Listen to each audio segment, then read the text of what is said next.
What's up, everyone? Hope you're ready for some chicken, because the most recent patch introduced a new herdable to the game, which I think will shake things up, and we've got the wild chickens. 65 food on each wild chicken. You will get this 50% of the time on some of the maps, and basically the main thing is you cannot push them or you cannot lure them or escort them in towards your TC, like you could see with deer and other things. So this shakes up some build orders, and I'm a big fan of variety, and I think what has been a little bit lost in our game over the past few years has been adapting. They've also made changes to other map scripts like Mega Random, and then Arabia even, you can see the hills are significantly larger, which is what Arabia used to be. So lots to talk about here. We're going to speed up through the early stages, but I was like really unlucky where I, unfortunately, was scheduled to be off. I had some of my best friends coming into town the week the new patch came out.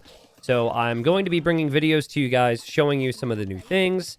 I, of course, have my theories, and, of course, had to play some games. So this was from yesterday. Already wanted to test out one of the most important changes, at least I felt. And that change is cheaper militia line. You're going to see some of these changes from the patch notes on screen. But I felt the biggest one is Arson available in the Feudal Age. And so I usually don't really like to force pick Civ. I personally like random. I feel like it gives me a better feel for the game, and I, of course, spend a lot of time on it. But I got Dravidians, and they have cheaper barracks technologies. So my plan was to take full advantage of that. So you can kind of see here, I already shifted my build to incorporate the chickens. My opponent has done the same. Now, chickens, it's faster food income than, say, berries. So berries have more overall food, but the chickens are faster. And so I've got the mill up. Another tiny thing about the chickens, and we're going to slow this down now. The chickens also have half the decay rate of a deer. So, like, if a deer is just kind of sitting there or you're not actively taking it, it's going to decay twice as fast. So I think around 500 food in each group total. I'm probably getting the math slightly wrong there. And anyways, taking the chickens. Could always still take the berries. And my plan is to try some good old man-at-arms. Man-at-arms are also a little bit faster now, which makes it slightly more valuable. Just see slight tweaks to increase the viability. Now, here's my opponent. Very good player from Argentina named Levi. I think he's also known as Pella, so I don't really know which one he wants to go by, but I've known him for many years. And this is something that you might want to consider if there's chickens on the map. You can actually move out and you can kill the chickens with the militia so the opponent can't eat them. Never mind. Not if I kill them with my villagers first. Ha! I shoot them. So now I'm still able to take the food. And I do have 4 villagers with looms, so I'm pretty well protected there. These villagers are actually stacking on top of each other, but they're protected. And I got very lucky here. I just spotted it. Walk right next to my house. I was very fortunate, and the good move for me, lots of work to quick wall this, is that I can now move forward with my infantry. So I think a lot of people would react here, but obviously I am protected. It was hard work. I've got to move forward now. And so here I go. Now, I don't think he knew that I was sending the militia out, but he saw the villagers on gold. He knows I'm Dravidians. He knows I have the barracks. So I'm sure he's paying attention to this. Now, my spearman was able to get some hits here, which was quite nice. And I was really busy. I forgot to build a house, which makes sense because everything else was happening. And here I am now with man-at-arms. So it's like the chickens incentivize man-at-arms. The extra speed on the man-at-arms help a little bit. Now, I noticed here there's a lot of bumping. So you do still need that block. But we start off the game solid here. With man-at-arms, which just wasn't really a big part of the meta prior to this patch, right? His militia will still hope to be aggressive here. And this is honestly like the dream scenario for the test I wanted to go for, which was seeing, is Arson justifiable? Can I play differently, like ever so slightly differently on Arabia? Now, if anyone ever had the dream of every single game being an infantry game at a high level, I could tell you to give up on that dream. I know your mom said not to do that and, you know, to pursue your dreams and whatnot. But if that's your dream, you should probably give up on it. I don't think that'll ever happen in Feudal. In Castle Age, it's more viable. In Feudal, it plays its role. And truthfully, if you have, like, a balanced game, a slower unit like infantry should never be the main thing all the time. So, anyways, good start. I've killed your dreams. And we're kind of knocking on the houses here. So, this is where eco starts to get really awkward. Because I'm done with the chickens. I've now got the shift onto the berries. I've got to incorporate farms. We're spending a lot of our res. But I saw he was on skirms. And so I think my normal feeling would be long-term I need to make knights, but you can't actually do that with the Dravidians. And you also wouldn't want to do that against the Hindustanis. There's going to be a lot of things we see in this game, but even before the patch, this is actually kind of a good matchup for the Dravidians. Dravidians are awkward to play because they can't make knights, but the opponent can't make knights. They counter knights with camels, and, I mean, the camels are basically of no value to him here. So, yeah, actually a matchup where I think the Dravidians are favored. We already have a nice little lead. Everything's feeling pretty good. I probably could have just stopped at that, but for testing's sake, I said let's produce some of these man-at-arms. Let's get a few more units out. It's a little bit cheaper now, and let's try and move forward to break through these walls. And I wasn't really sure because, like, the issue with man-at-arms and walls is even though the skirms don't do tons of damage, they're still doing something, just like this, right? So, I really felt like I needed to break through, but Arson, even though it is cheaper, is still not, like, you know, it's not free. And then I still need blacksmith upgrades to upgrade my military as well. So I was a little, like, I was looking at this, and I wasn't really sure what to spend the resources on. Hardy can say on screen what Arson would be for the Dravidians. Thank you, Hardy. That's so lazy, dude. I have done no math whatsoever. It's so lazy. Whatever. I don't care. I don't care. You guys get the numbers on screen for those who care about the numbers. Actually, it's a little embarrassing. I think what is it, 150 now? I should know this. Oh, it actually shows the cost. Never mind, Hardy. So it shows the discounted cost.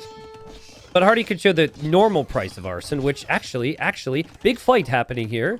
Sorry, guys. Arson's about to come in. I'm the worst. I'm not restarting this, though. So, about 75 food, 25 gold. Okay. So, that's actually cheaper than I thought. I thought it was 100 food and 50 gold.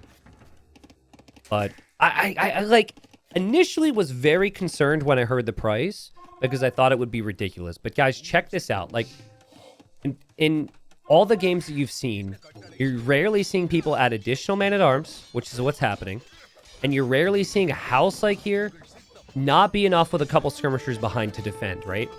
Now, I've got 5 men-at-arms. I've got the scout. No forging, so just normal attack here. I've also got my archers behind, and that house goes down really fast. Still have the archers behind as well.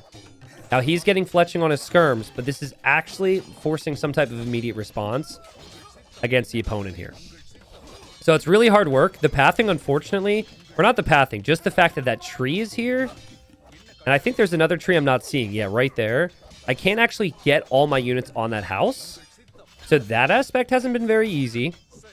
Some of my man-at-arms are trying to path, like, through an opening that doesn't exist, for example. But some of my man-at-arms have died to, you know, replace the other. We're able to wedge in a few more units there, and we're through. And it's just, I was like, this is sick.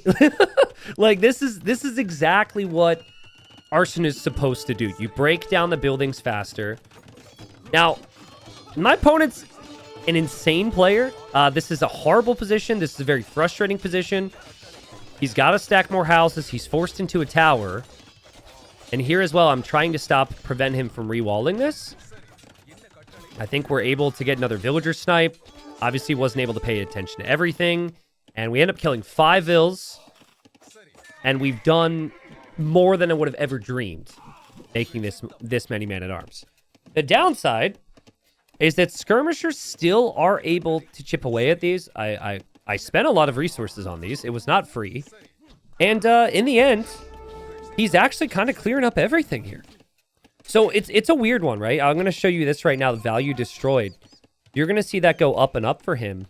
And he's still going to have army left over to work with. So this feels like you see 5 villager kills. You see someone break into the other space. You think it's over. It's not, especially when you've got me on the other side. Because I feel like at this level, like 2300 elo, yes, we could be considered pros. But there's a lot of, like, flaws in our game, which is why we're not, like, the top guys. We're top players, but, you know, some people wouldn't even argue pros. So, yeah, my whole army dies. So still weak against archers in the mix, especially. Still can't fully win the game. We did force a tower. So for my thinking, now we have to go for the eco win. We've killed the Vils. The opponent has the tower. And honestly, my thought was, well, what the crap do I do with Dravidians now? Because, like, now the opponent has a lot of skirms. Now I would want to make knights. So I thought a mix of crossbows with siege. I also don't know, like, how much my opponent's committing to all this. And so he will counterattack just as I move forward. And you'll see, like, the similar thing happened earlier in the game, where I didn't want to react to my opponent. It might be the safe play to just come clear this up, but then I don't get any damage on my opponent, so I was hoping here to kind of ignore him. And he's gonna, like, realize this. He's gonna know that I should have an army, and he hasn't seen it, and he's gonna die. And just seconds ago, I placed the house. I blocked him off. He would have run into the TC and died, but that's just a sick play. He's through. My second TC gets delayed, which is the one big advantage of even getting up in the first place. I'm off of gold. This army here does get a couple kills. But this clean eco, this smooth position that I was supposedly going to have, has kind of fallen apart a little bit. And yeah, like I said before, unfortunately, this is just, it's just so easy to fall apart in this game. It's so easy to throw. Maybe I should have placed another house there. Maybe I should have just cleared up the army. But easier said than done. Trust me, it's going to make for an interesting game. The worker efficiency dipping down for me. We still have a very nice lead. We will complete that second TC. And we've still got a bit of an army here on the front. Now, he's lost 6 Vils this game. I'm just chipping away at farms right now, and he's getting elite skirm. And probably one of the things I'm most proud of in this game, which is super silly and is super unimportant, was my brain said, let's make a man-at-arm. There's some skirms in there. I need a bit of a meat shield. I don't know if one man-at-arm, no armor, is going to be enough to contribute here, but I did it anyways, because why not? The Siege Workshop comes up. This is an army I maybe should have dove on. It's kind of tricky, though. There's skirms in there. Didn't want to deal with it right away. And he ends up getting 2 Vil picks. He ends up idling my eco. He ends up frustrating me. And my other army had to come all the way home because of the skirm. So this has done damage. Behind this, TC number 2 for him. TC number 3. And there's my man-at-arm. Looking to do his thing.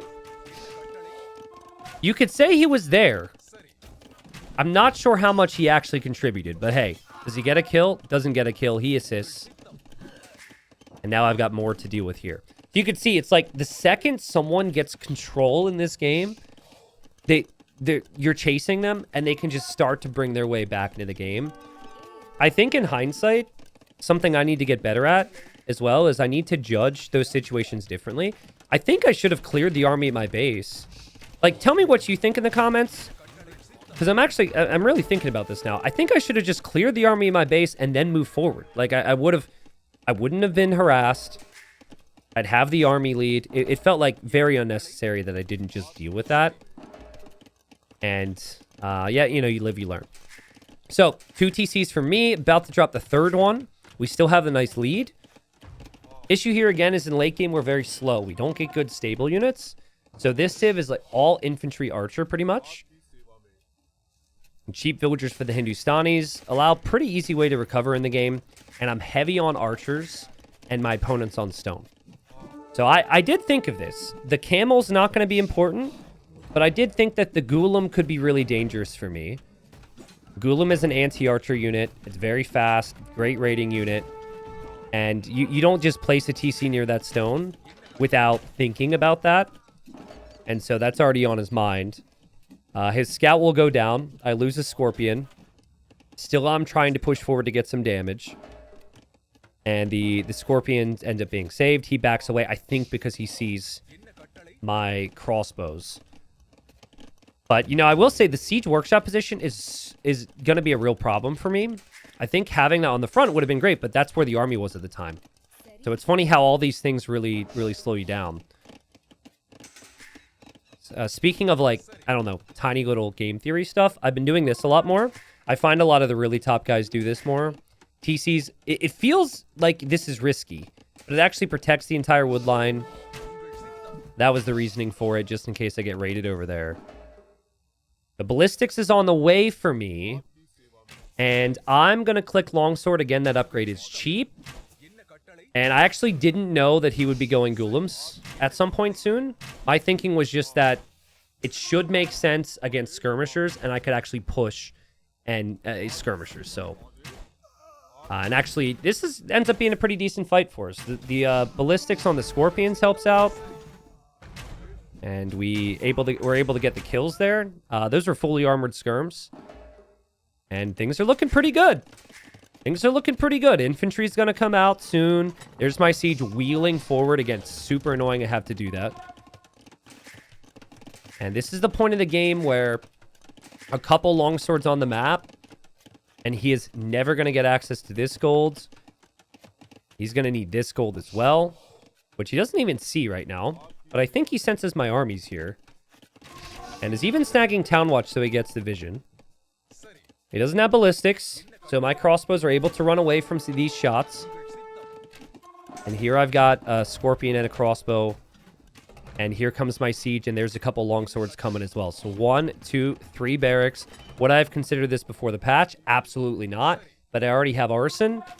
And it feels like it makes a whole bunch of sense here. Now, I just now knew he was on stone, but I didn't know that he had enough stone for a castle, you know, in near future. Here our crossbows are hiding, which, I mean, that just worked out so nicely for me. And now he's distracted, and here he comes. He'll build the castle there. And this is, like, if he wasn't building this castle till right this second, it's game over. But, unfortunately for me, I've added all these longswords, and the castle is already 70% of the way up. So, had I arrived a little bit earlier, maybe it doesn't go up. He also committed a lot of villagers to that castle. But the castle completes. I'm, like, not super pleased that I'm running into a castle. That is a castle is going to be a real problem. I'm also not super pleased that he's found me back here, but my crossbows are still alive. And so, again, like, infantry's more viable, but it's still super weak in ways it was before. Right? Super weak against castle fire, super weak against TC fire. I don't know how many infantry units I produced this game, but it's probably upwards of 30. And I have lost a lot of them. Crossbows meet up with some scorpions here and a bear, which I just lost a freaking unit to a bear? Okay. That's cool. Glad I showed you guys that. And now he's got golems. So I kind of need to have the longswords, but golems are much faster. So golems 1.15 speed, and the longswords are 1.06 speed. But I kind of felt like that I could just push him here, and he would have to come meet me. So that was the logic. I could break through. His golems haven't come out yet. And of course, he doesn't have to, like, even send the golems. There's just that potential threat. And we're able to click up to the Imperial Age. Now, again, I talked about this. Like, Arabia of old used to have this, so I'm so pumped that it's back. Like, the whole point of Arabia in the past was maps were supposed to be kind of crazy to lock down, right? It was supposed to be difficult. And so these hills are really massive. And scale the map. You've got stone and gold here. You've got gold here. And so hills are king in Age of Empires. And so I lose 2 of my mangonels, so no real push is happening here at all. And he's probably thinking about claiming this hill. So this is a little risky for me, honestly. I have not seen golems at all. So I guess it makes sense. But you better believe I see the golems now. And I'm like, that's a lot of golems. He's going to snag that armor upgrade. He's also getting Arson as well. And this is a fight that he will win. Golems are simply in too high a number. Nice micro from him. I'm not even looking at this. I don't even remember this. I think he could garrison now. Just kill it with the TC. Well, it was a good thought. What he's probably looking at is the Ghoulam's running into my eco. So, again, never underestimate, my ability to throw a game.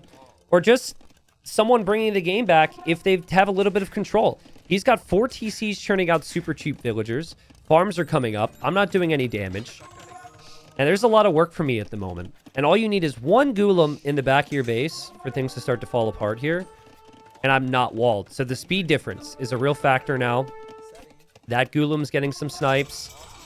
Here I take the engagement with my longsword. Lose the fight against the siege. And he's right back in it. 140 pop. I do have this army here, which I'll keep tabs on for you. I do make it to Imp, which is obviously amazing. And I'm able to snag two-handed swordsman. But my eco is super inefficient at the moment. And it's not fun. And then there's a hole here. I deleted this house because of the mangonels. So earlier I said, like, this siege workshop was a problem. Well, it became a problem because when my siege rolled forward, which did nothing, by the way. There was the gap there, which I completely forgot about. And I really thought, like, right here, I'm dead. Because he did such a good job splitting up the Ghoulam's. There's in so many different spots. Here I've got to react. Here I have to quick wall. And what I'm not really able to do is sort out getting my vills to the right areas. Here there was another Ghoulam. It is kind of interesting to look at this now and see that he had more overall idle eco time, which is surprising, but still, great work from him. My little army here, able to get some form of harassment. And I did just add this wall. I think this is an underrated move. It just affects the pathing into the castle fire. So this castle ended up being kind of nice. And we're on two-handed swordsman, baby. Two-handed swordsman on Arabia. Every infantry lover's dream. I just saw this hill and I just kind of felt like this hill is so unbelievably important. And what I was concerned about right now was hand cannons. I really thought that hand cannons from the Hindustanis would be his plan. Obviously, he can't go for Ghoulam's much longer. But 9-range hand cannons with the unique tech could be a really big problem for me. So you've got to push the positions. We've got a castle on the left hill. We've got a castle on the right hill. We're trebbing the castle on the right hill. And then he hits him. Now, I think this is a really smart move. Hand cannons would take a long time. And he's super late to Imp. So you'd have to click chemistry. You'd have to wait like 2 minutes. Then you can make your hand cannons. That's too late. At least with cav archers, you already have Bodcanero earlier from the crossbows and the skirms. And you actually get really good cav archers with the Hindustanis. And then you have mobility. So it's a good choice, in my opinion, that he chooses to go for that. I did trickle treb a little bit, which I know I say not to do a lot. But I didn't think he had any army to hit this. So it felt fine. And I still don't have the champion upgrade. But the two-handed swordsmen don't really have a whole lot to stop them right now. And so we move in underneath the castle. And in high-level AoE, no one gets murder holes. No one. I mean, you'll see it. But you'll see it as a very reactionary choice. So just figured I'd send it. And with that, I'd also bring the villagers to take that castle immediately. Some raids over here from some Ghoulam's. We'll find some spots. Here I'm losing vills. I'm not noking on this at all, though. I'm just hoping my two-handed swordsmen are enough. I know I'll probably lose them. No one wants to go swordsman against cav archers, but I needed the hill. I needed to protect this. It's getting super messy, though. Villagers are going down. I'm not noticing this in time. And it's like you notice one of them, and then you don't notice the other one in these situations. And that's happening to me. But we have good castle setup. We do have 3 relics as well. There's gold and there's stone here. And he's still working his way towards the good cav archer upgrades. Ballistics is on the way. 7 cav archers in queue. He'll get up to 20. And honestly, like, I don't know if this is a good castle, but I was just in go crazy mode, right? And so we'll drop a castle here. I think the safer play is I just simply castle here. But I like to try and take control like we've talked about. And they'll expect me in one area. And then I move to the other area. But I think sometimes, guys, this is to my detriment. Because This castle goes up. He reacts right away. And I'm building, and it's a doubt castle. 95%, complete waste of stone. Lost a lot of my units as well. But, you know, we're over here now. So I guess in some weird way, if I had to trade a castle to take this hill, I guess I would say yes. And this is where I think this matchup is just really good. Like, obviously, I hope you leave this game with an understanding of what the new patch offers a little bit, especially in Feudal Age. But Dravidians against Hindustanis feels super smooth in this type of game because the skirmishers are insane, and that helps you against those hand cannons. That helps you against the cab archers. And again, the camels have never really been a conversation. So, the Trebs took out one castle. We replaced it with our own. We lose this castle, which is obviously horrible. But now we move on to this one. And new patch, new me, infantry skirmishers. I'm taking things really seriously now, thinking about some stone walls because I'm worried about some light cav raids. But his castle goes down. He was going to try Elite Ghoulam, but kind of feels like for him he's out of options at this point. Elite Ghoulam wouldn't be particularly good against champions, especially champions that ignore armor after Wood Steel. And get the job done. So again, this was like, I've been experimenting. Now, soon after this, I tried Man-at-Arms with Celts, Arson. I felt really good about it. I destroyed an opponent's stable and a couple houses, and I killed like 4 vills. But then I was stuck in Feudal Age, and I died to Knights.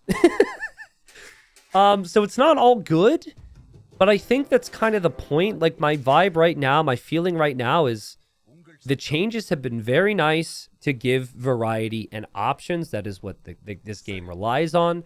And you need some type of adaptability. So I thought it was cool. This game felt like a good example. I think the title of this is Chickens. But this game actually felt, well, I don't know what we're going to title it yet. But either way, it was a good example of what Arson actually offers in Feudal Age. That one moment where we attacked that house, that felt very, very smooth to be able to actually do that. Before, a couple of villagers repairing and a couple skirmishers behind would defend in that scenario. What I don't think is as easy is doing this with other civs. So I actually think Dravidians are one of the best at this because of how cheap the barracks technologies are.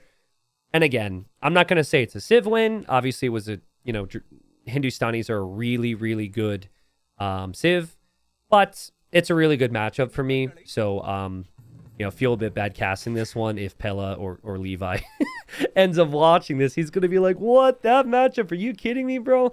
But yeah, genuinely felt like the best one. So I want to hear from you guys. I want to hear comments on what type of cast you'd like for me to focus on. There's been a lot of changes. I've been hearing people talk about the Teutonic Knights, the Jaguars. If you're familiar with the patch, if there's anything in particular you'd like to see in games, my goal is to find some good games, whether that be mid-elo or high-elo, and give you some fun games with some of these tweaks. Obviously, with the new DLC coming, I will also be doing the same with the new Civilization, so you better believe there will be lots of casts and lots of content. But yes, if you have any preferences, please let me know. That's pretty much it. I'm back in full force with streams as well. You catch me on there if you're going to be interested in watching any of that. But priority, as always, going to be some good YouTube videos. Apologies, by the way, if I sounded a little under the weather. I am kind of struggling with my voice at the moment. But hopefully it was okay. So thanks for watching, everyone. As you can see, the eco there was solid enough. The KD was brutal. But who cares when you're making infantry, dude? You just let them die. Sorry to anyone who's in the infantry watching. You just got to let them die. That's the thing. They're cheap. They're cool looking. And they die like champions. Or as champions. Thank you, guys.